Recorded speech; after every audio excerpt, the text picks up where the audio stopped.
What are some of the unique challenges that people living with dementia might face during the 4th of July?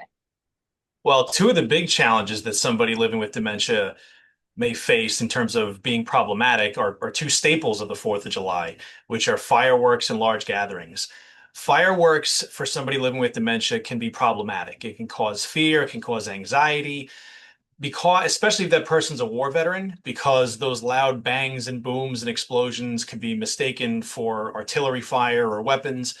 So you really want to try to avoid live fireworks displays, but you also want to make sure that the person still participates in the holiday because we want people to celebrate. We want people to show their love for the country and their patriotism. So this is where caregivers need to be adaptable and prepared and plan ahead. One of the ways they can do that is adapt that fireworks tradition. Have the person watch fireworks on TV where you can control the sound. Maybe have some festive lighting or some glow sticks and have them celebrate that way. All of that can help keep them engaged in the holiday, participate in the holiday, but do so in a safe and comfortable manner. Can you explain the 4 steps? I know that's an acronym, but the Mhm. 4 steps recommended by the Alzheimer's Foundation of America. Sure. So step one is forego fireworks. As we were just saying, fireworks can be problematic for somebody living with dementia. You want to try to adapt that tradition, and you want to make sure that if the person is in an area where fireworks are going off, and this goes into the second tip, which is organize and be prepared, even if you're keeping the person inside, there may be fireworks exploding nearby that you can still hear from inside. So, what a caregiver wants to do there is be prepared for that. So, that can be leaving the air conditioning on, that can be having a white noise machine or playing soothing, familiar music. All of that can help muffle some of those sounds. And you also periodically throughout the night want to remind the person that they may hear explosions, that if they do, it's okay, they're safe, you're there to help them.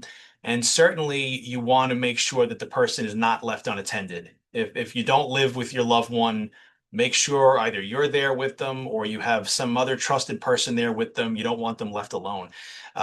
We mentioned also earlier, large gatherings can be problematic. So, one of the good tips is keep gatherings understated. So, if you're going to have people over to the house, limit it to a small number of close family and friends and structure that celebration around the person's routine to the greatest extent possible because routine disruptions can be troubling for somebody living with dementia. So if they normally eat around a certain time, build in that into the day.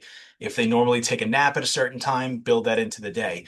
You also want to try as best you can to schedule the celebration earlier in the day because individuals living with dementia often experience what's called sundowning, which is when day turns to night, they may become more anxious or aggressive or experience some neuropsychiatric symptoms. So hold that celebration earlier in the day to offset the impacts of that. And finally, you want to revise how you celebrate. As we said earlier, having dementia should not prevent you from celebrating the 4th of July and showing your love for the country and being patriotic. It just requires some adaptations because of the way dementia impacts the brain. And this is where caregivers, again, really can be prepared. So if the person can't celebrate exactly as they did prior to the onset of dementia, there are still things they can do. They can spend some time with you creating patriotic crafts or decorations or foods. You can listen to familiar patriotic songs and sing them together. You can look through old photo albums of past Independence Day celebrations.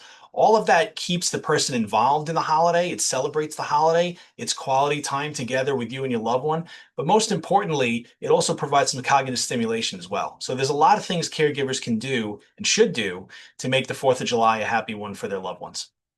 Awesome. That's great information. And then what resources are available for families who need support or advice during the holiday?